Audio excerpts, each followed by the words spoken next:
She's the reclusive leader of a Brentwood church who hasn't been seen publicly in years. But tonight, we hear the voice from inside Remnant Fellowship.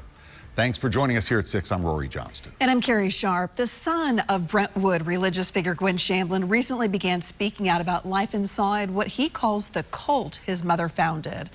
But we haven't heard from his sister, who took over the church after her mother's death, at least until now. And News Channel 5 chief investigative reporter Phil Williams staying on the story.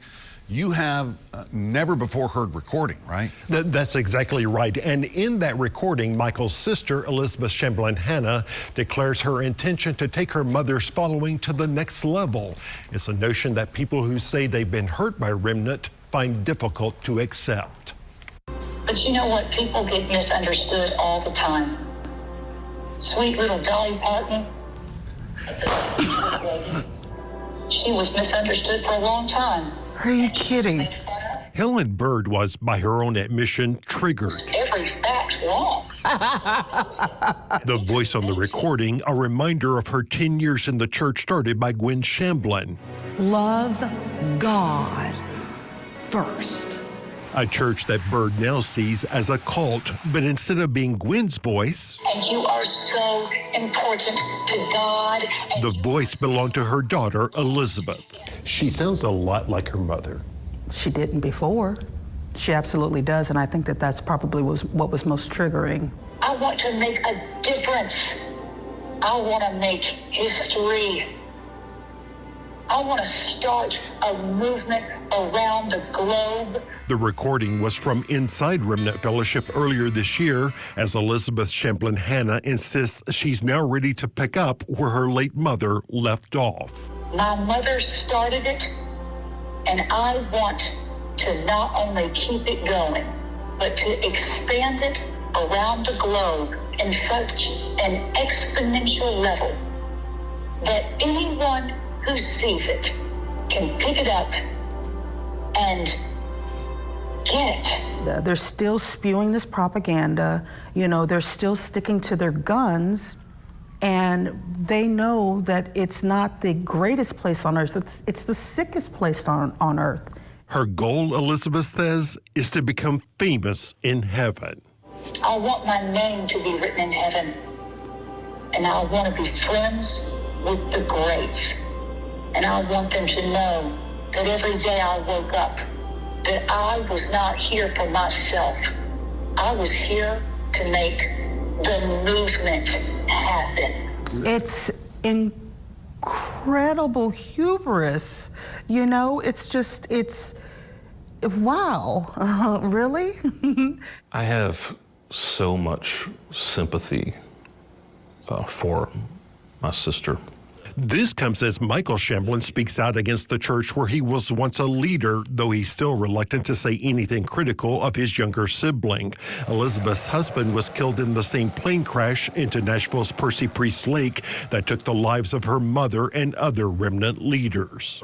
And my children went to Lipscomb, okay? When we first met Elizabeth 20 years ago, she was right at her mother's side. You all need to know Gwen Shamblin. A role she continued to play. Remnant now speaks of being under Elizabeth's leadership, taking over from her mother, who the church considered to be a prophet. Is she viewed as a prophet now? She's viewed as having the lead. Like, I don't know if they call her a prophet, but she would be viewed as having a leading from God. You'll be lifted up if you follow this example, if you follow my mother and follow me as I follow her. How about following Jesus? That's a good place to start. How about following Jesus? It comes 2 years after an HBO Max docuseries that portrayed Remnant as a cult and Shamblin as a power-hungry cult leader. So how could he be right or righteous if he's overweight? Bird appeared in that series, which Elizabeth denounces as being full of lies. Ridiculous, negative, and false. Truth. National media. Truth.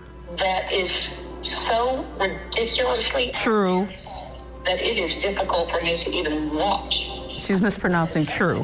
And I'm going to write this book about my mother, and the world will one day see that she's a misunderstood woman. misunderstood, Elizabeth claims, about her role in the child abuse death of 8-year-old Joseph Smith. And you had a chance to tell her that was not correct. That was not on there. Where our investigation discovered that Shamblin had praised the child's parents for locking him up in his bedroom for an entire weekend with just his Bible. Her philosophies on child raising were awesome, incredible. She couldn't hurt a fly. I think Joseph Smith would, disagree with it. Were he here? If you were here. Were he here? She hasn't even stepped foot in the church that she leads since the crash. Michael Shamblin says he does not understand how Remnant can continue to follow a leader who just phones in her messages, lately just recording them. While some suspect Elizabeth may still be struggling after the tragic loss of her mother and husband, she insisted she's doing well thanks to the Remnant message. Don't you want to join me? I'm a lot of fun, by the way. Don't just believe what you hear. You need to come party with me. I don't want to go to no party that they're having. Never again in life. Have some reverence before the Lord. Have some reverence. As for those who may ridicule her, Because guess what? Every time they're rude and they lie about me, then more people in heaven hear about it, and I get a better standing again in heaven. So they're cracking me up. The more false things they write about me and my mother, the higher up I'm going to go. Because there's levels to this, right? you want the top level in. Yeah, they're going to epic heaven. Jesus. But Elizabeth says she and her mother will get the last laugh. You'll see that Gwen and I were just two little loving blondes who were born in the South at the wrong time. I mean, nobody wants a Southern woman to be a preacher. Now, of course, this raises all sorts of questions. As I told Michael Shamblin, anyone who watched the HBO Max docuseries came away with the impression that his sister is just not well. That was understandably not a subject that he wanted to discuss. What has the church said? They have been very vocal in the past about your reporting. Yeah, and here they're being absolutely silent. We've reached out repeatedly and have heard nothing back. I think Helen, her direct message, she's kind of speaking for a lot of people about this. There's a lot to unpack. Absolutely. And Phil, I just wonder quickly, for those who decide to leave Remnant Fellowship, does anything happen to them? Well, from what we've been told, they're essentially cut off, and no one from Remnant will have any further contact with them once they leave. Phil, thanks. Listen, if you missed any of Phil's interview with Michael Shamblin, you'll want to see it and catch up on all the stories right now. Just go to newschannel5.com/investigates.